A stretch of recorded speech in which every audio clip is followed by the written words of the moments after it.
Hello friends, नमस्कार आप सभी का वेलकम इस क्लास में। You all are welcome to this class. So quickly confirm करेंगे आपका ऑडियो और वीडियो एक्सेसिबल है आपको। Your audio video is okay, so please confirm quickly. तो कर दीजिए confirm. I am waiting for your confirmation. Your audio your video is accessible. कर देंगे quickly confirm so that we can start.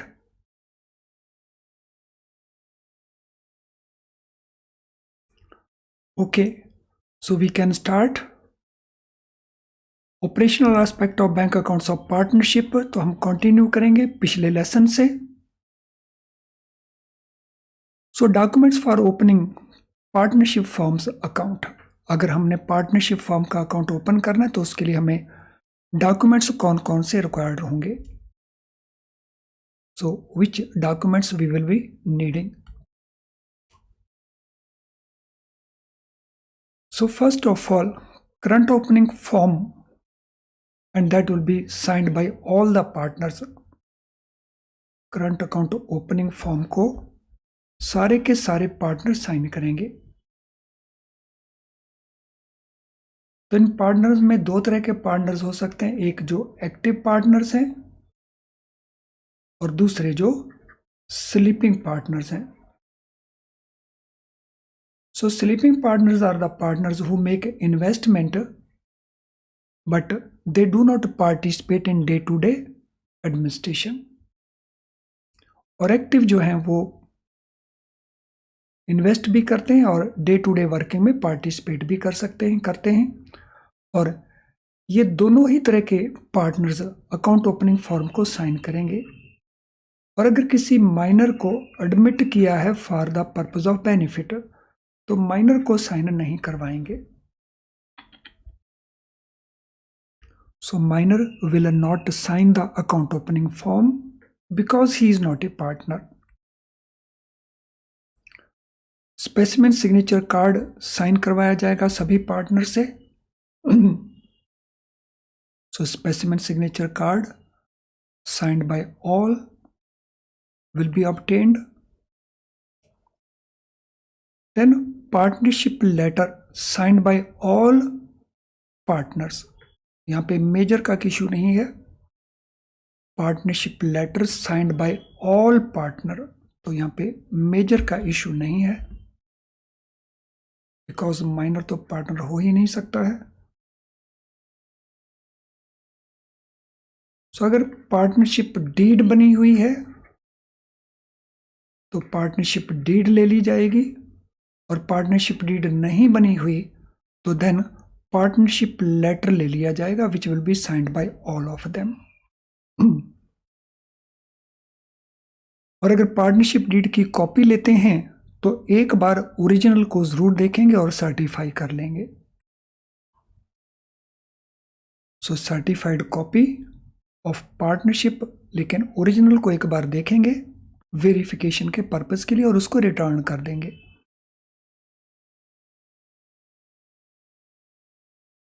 Then अगर firm का registration हुआ है तो सर्टिफिकेट ऑफ रजिस्ट्रेशन की copy will be obtained. In case of registered firms, so copy of certificate of registration that will be obtained. Then complete instructions will be obtained that who will operate the account. The instructions will be obtained regarding who will operate the account. और जो account operate करेगा उसके specimen signature card भी लिया जाएगा उसके designation के साथ और उसकी कैपेसिटी के साथ। So instructions regarding authority to operate the account along with the specimen signature of authorized persons along with their designation।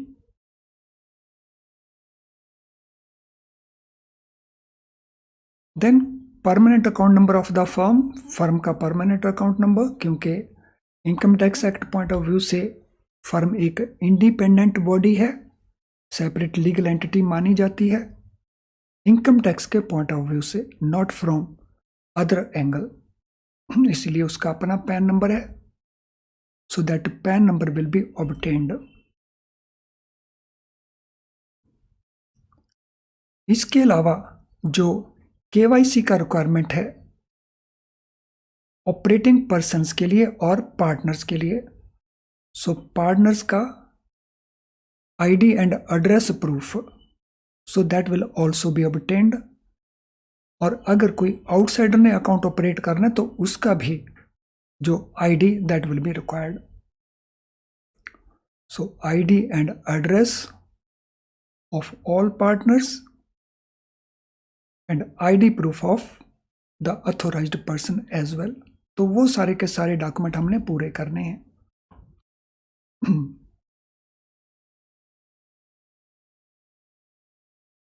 I hope हमने हर चीज को अच्छे से नोट कर लिया है और अंडरस्टैंड कर लिया है। तो चलिए अब हम चलेंगे कुछ क्वेश्चंस के ऊपर, लेकिन उससे पहले तो आपकी स्क्रीन इस समय थोड़ी ब्लैंक आ रही होगी, डोंट वरी, अभी वो ठीक हो जाएगी।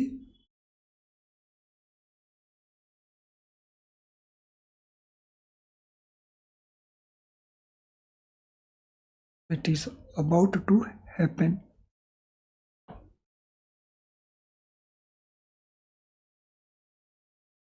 तो चलिए इससे जो रिलेटेड क्वेश्चंस हैं अब आप उनको आंसर करेंगे। पहला question, what does section 4 of Indian partnership act define? तो इंडियन पार्टनरशिप एक्ट का जो सेक्शन 4 है वो किस चीज को डिफाइन करता है? Question number 1। सो सभी स्टूडेंट्स कोशिश करेंगे आंसर देने की। All students will try to answer the questions. Question का नंबर पहले लिखना है और फिर आंसर लिखना है।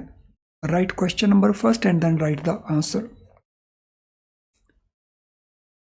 सो इंडियन पार्टनरशिप एक्ट सेक्शन 4 किस चीज को डिफाइन करता है?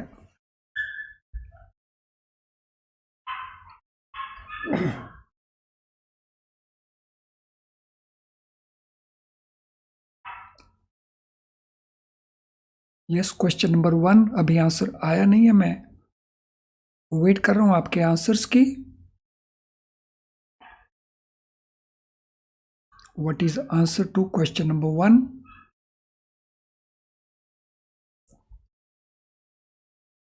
सो सेक्शन 4 डिफाइन करता है पार्टनरशिप को। So partnership is a relationship between persons who have agreed to share profits from the business.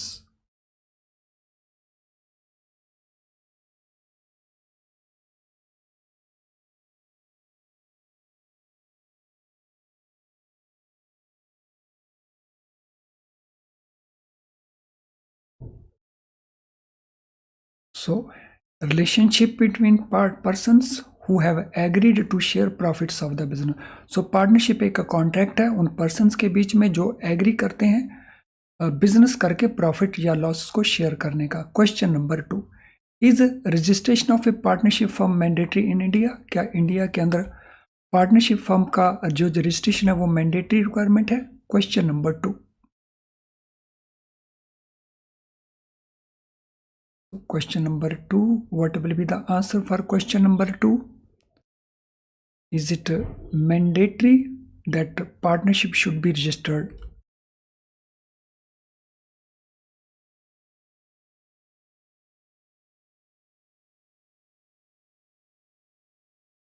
So it is not mandatory, it is optional. लेकिन Gujarat and Maharashtra state के अंदर इट इज मैंडेटरी। तो 2 states को छोड़ करके बाकी states में it is optional. Question number 3, where should cheque payable to the firm be credited? अगर फर्म को एक चेक पेएबल है तो उस चेक को कहां क्रेडिट किया जाएगा, किस अकाउंट में क्रेडिट किया जाएगा? So there is a firm called XYZ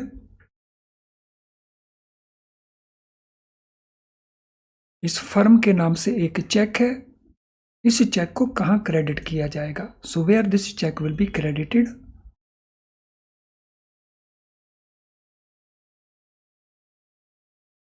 सो ये चेक इस फर्म के अकाउंट को ही क्रेडिट किया जाएगा। तो अगर कोई पार्टनर इस चेक को लेके आ जाता है तो पार्टनर के अकाउंट में इस चेक को क्रेडिट नहीं किया जा सकता, because this is a property relating to the firm, and firm की प्रॉपर्टी को अकेला पार्टनर नहीं ले सकता। Question number 4, what should happen in case of any dispute among partners? अगर पार्टनर्स में कोई डिस्प्यूट हो जाए तो ऑपरेशंस को लेकर के हमारा डिसीजन क्या होगा?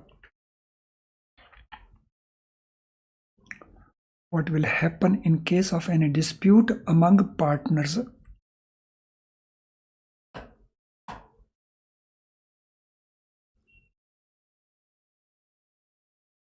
तो अकाउंट को लेकर के what will be our decision?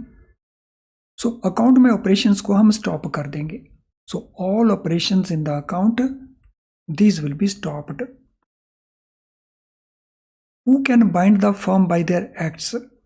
अपने एक्शंस के द्वारा फर्म को कौन बाइंड कर सकता है?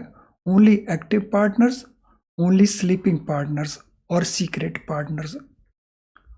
तो who can bind the firm by their actions? केवल एक्टिव पार्टनर्स या केवल स्लीपिंग पार्टनर्स और secret partners? Question number 5,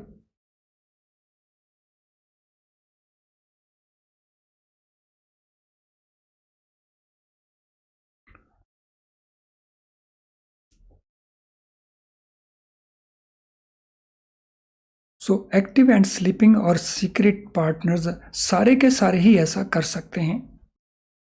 so by their actions they can bind the firm.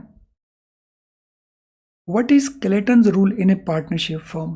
Partnership firm के अंदर क्लेटन रूल क्या होता है? सो क्लेटन रूल एक बहुत फेमस रूल है ब्रिटिश बैंकिंग हिस्ट्री का, और इंडिया में भी हम उसको बहुत यूज करते हैं, डिस्कस कर सकते हैं। वो रूल किसके साथ रिलेटेड है?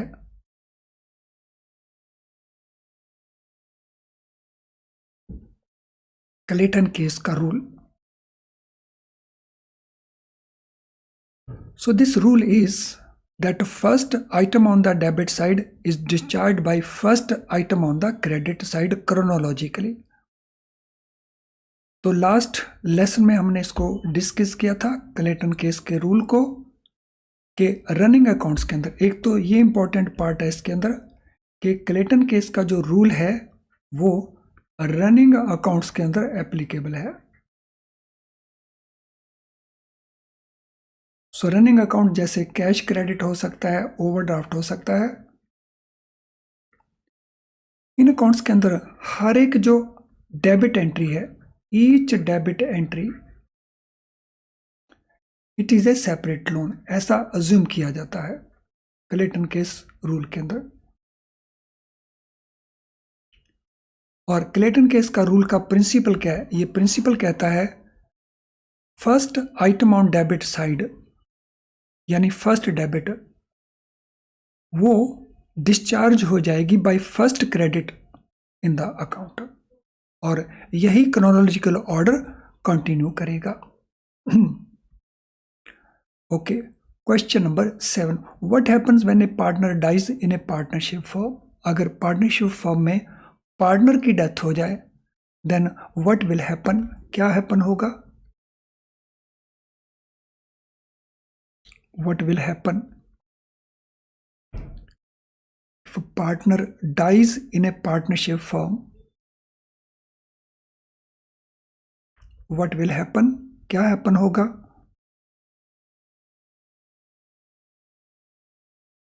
So partnership firm will be dissolved automatically.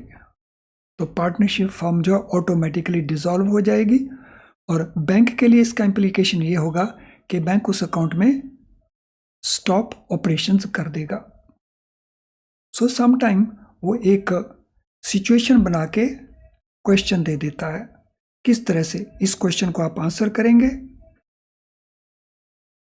So XYZ, these are three partners of XYZ firm. तो all of them have the authority to operate the account. इन सभी के पास अकाउंट को ऑपरेट करने की अथॉरिटी है. सो Z की death हो जाती है,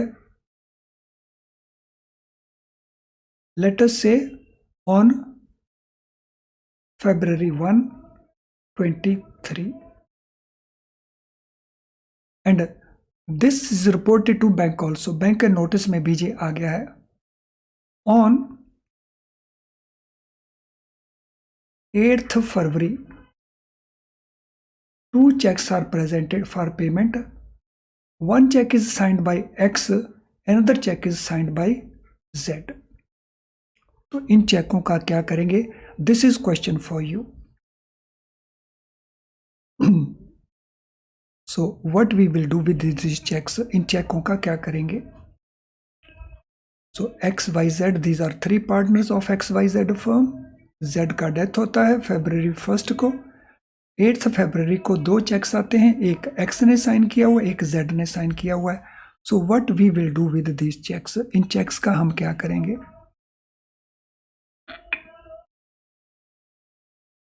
Yes, question for you. So what will be the answer to this question?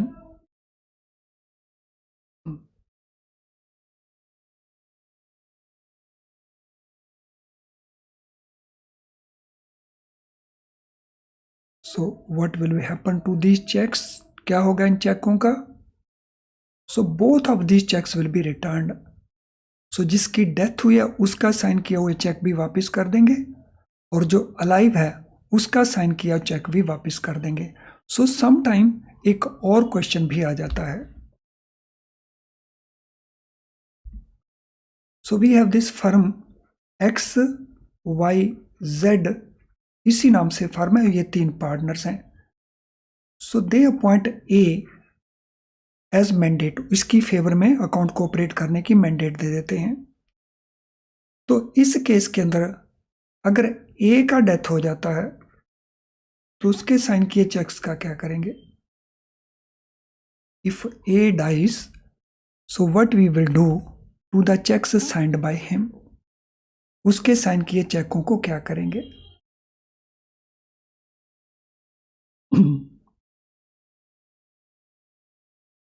सो इसी से रिलेटेड क्वेश्चन है. यहाँ पे साइन किया है मैंडेट होल्डर ने, एजेंट ने साइन किया चेक और एजेंट का डेथ हो गया है. तो what we will do in this case. इस केस में हम क्या करेंगे?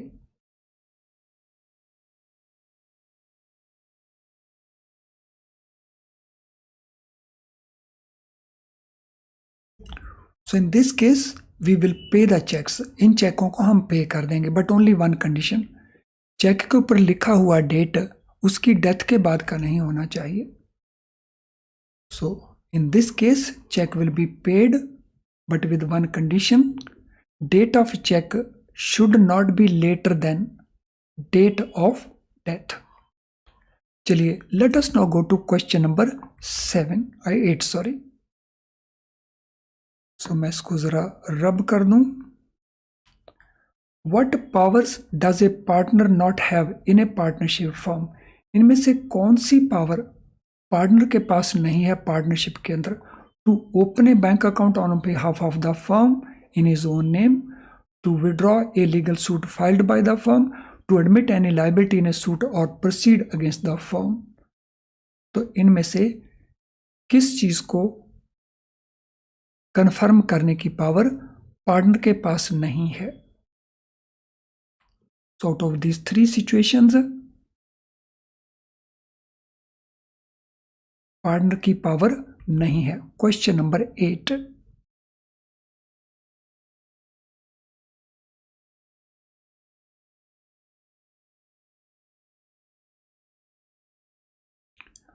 सो पार्टनर के पास इन तीनों में से ही किसी को भी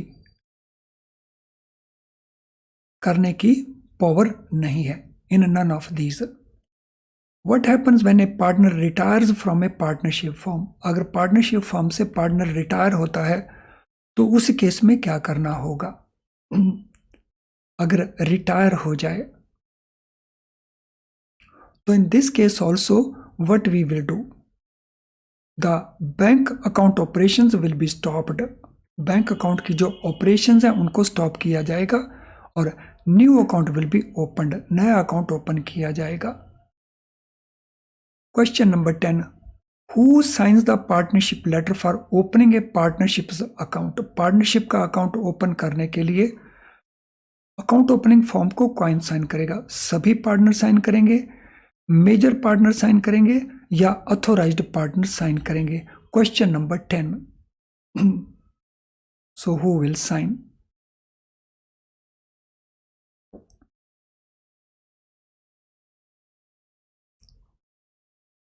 So all partners they will sign, सभी पार्टनर साइन करेंगे, लेकिन वो पार्टनर्स मेजर पार्टनर है। वैसे लिखने की जरूरत नहीं है मेजर, बिकॉज पार्टनर्स मेजर ही होते हैं, क्योंकि माइनर तो पार्टनर होता ही नहीं है।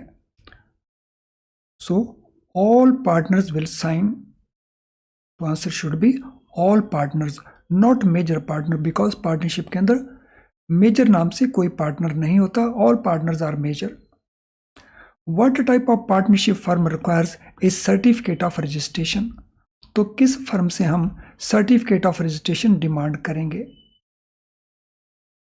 सो हम डिमांड करेंगे सर्टिफिकेट ऑफ रजिस्ट्रेशन जिस फर्म ने अपना रजिस्ट्रेशन करवाया है रजिस्टर्ड पार्टनरशिप फर्म से। चलिए इसके बाद हम चलते हैं हिंदू अनडिवाइडेड फैमिली के अकाउंट से रिलेटेड जो ऑपरेशनल मैटर्स हैं वो क्या क्या हैं। So operational matters relating to account of Hindu undivided family.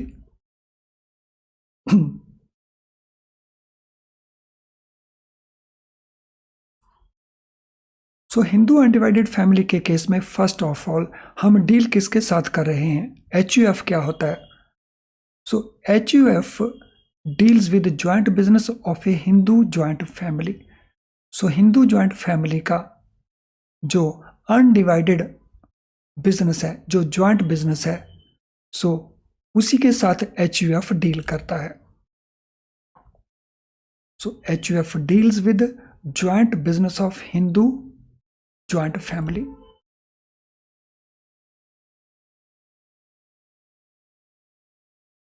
HUF को कॉन्ट्रैक्ट के द्वारा क्रिएट नहीं किया जा सकता, सो एग्रीमेंट करके नहीं। पार्टनरशिप को हम एग्रीमेंट के थ्रू करते हैं, लेकिन HUF को थ्रू एग्रीमेंट क्रिएट नहीं किया जा सकता, so it can not be created through contract.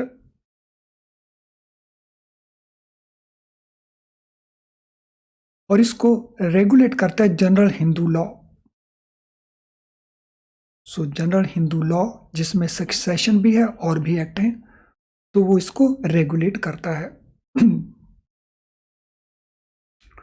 तो पहली बात, it can not be created by a contract. Second, इसका जो रेगुलेशन है that is through general Hindu law.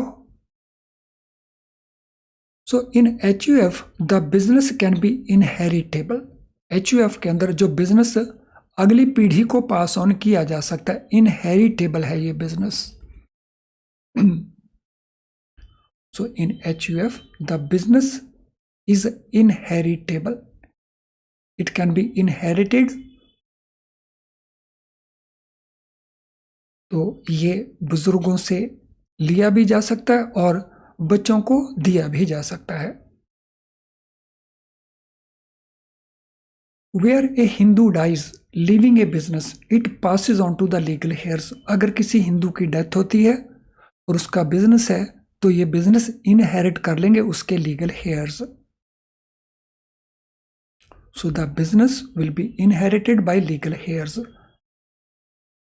So in that case it will become joint business. तो उस case में जब उसके legal heirs उसको inherit करेंगे तो it will becomes the joint business. तो ये joint business बन जाएगा। So if he leaves the children, अगर उसके children हैं तो ये उनके पास चला जाएगा और प्रॉपर्टी HUF प्रॉपर्टी बन जाएगी। तो इस तरह का business it will go to the children, it will descend upon them. Descend होता है, इसके चिल्ड्रन इनहेरिट कर लेंगे। और इस प्रॉपर्टी को, इस बिजनेस को हम HUF बिजनेस कहेंगे. So it will become HUF business. I hope कि HUF क्रिएट कैसे होता है. All these matters are clear to all of you. सभी को ये सारे मैटर्स क्लियर हो गए होंगे. सो उस फैमिली के जो मेंबर्स हैं, ये जो चिल्ड्रन हैं, सो उनको हम कहते हैं को पार्टनर्स. HUF में ये स्पेसिफिक वर्ड है, को पार्टनर्स. सो फैमिली के जो मेंबर्स हैं, दे आर कॉल्ड को पार्टनर्स. ये मेंबर्स को पार्टनर्स कहलवाते हैं.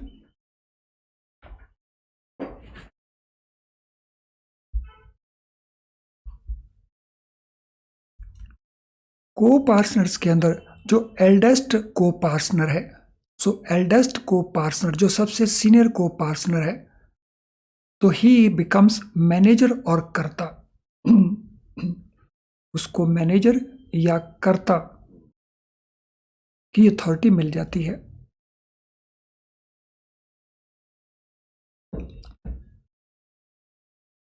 और दिस को partner, it can be male also, and after 2005 it can be female also. तो 2000 से पहले पोजीशन डिफरेंट थी, बट 2005 एक्ट को चेंज किया गया. तो after 2005 even female can become karta. So जैसा मैंने कहा, since 2005 amendment to Hindu succession act, daughters whether married or unmarried, so they are also recognized as co-partners. यानी परिवार की संपत्ति में उनको भी हिस्सा मिलेगा, हिंदू परिवार की संपत्ति को में से. दिल्ली हाई कोर्ट ने भी इस प्रकार का एक जजमेंट दिया कि eldest female member in the family can become कर्ता. तो this was a case Sujata Sharma versus Shri Manu Gupta, Delhi high court का.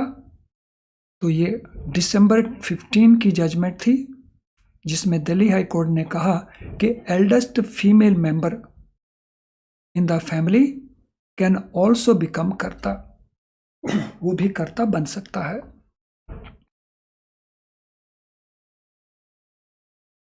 When an account is opened in the name of HUF, all the adult members have to sign even though कर्ता would operate the account. सो जब account open किया जाएगा तो जितने भी adult members हैं वो साइन करेंगे.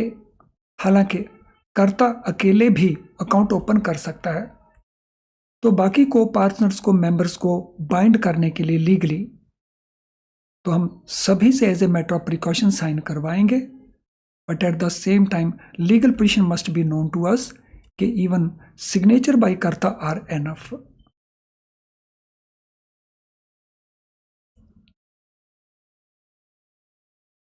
अगर बिजनेस एंसेस्ट्रल है यानी इनहेरिट किया गया है, तो जो को पार्टनर्स की लायबिलिटी है उनके शेयर तक उनकी लायबिलिटी है और उनकी कोई पर्सनल लायबिलिटी नहीं है. तो co partners are liable to the extent of their share in the family property.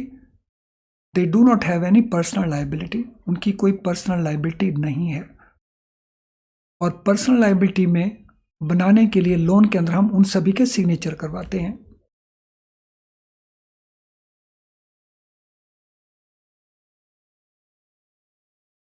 तो देखिए इसमें किसी का कोई क्वेश्चन हो किसी तरह का. Anyone having any question? सो अदरवाइज हम नेक्स्ट सेशन में कंटिन्यू करेंगे. तो आई एम श्योर कि आज का ये सेशन आपको बहुत यूजफुल लगा होगा. If that be the position, तो मेरा रिक्वेस्ट है सभी से कि कमेंट बॉक्स के अंदर अपना ओपिनियन जरूर दें.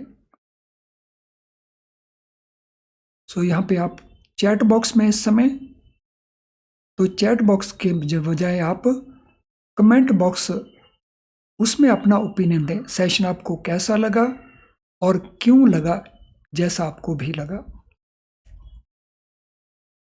तो चलिए आज की क्लास को हम यहीं पे वाइंड अप करते हैं। सो हम नेक्स्ट सेशन में मीट करेंगे। Thank you friends, all the best.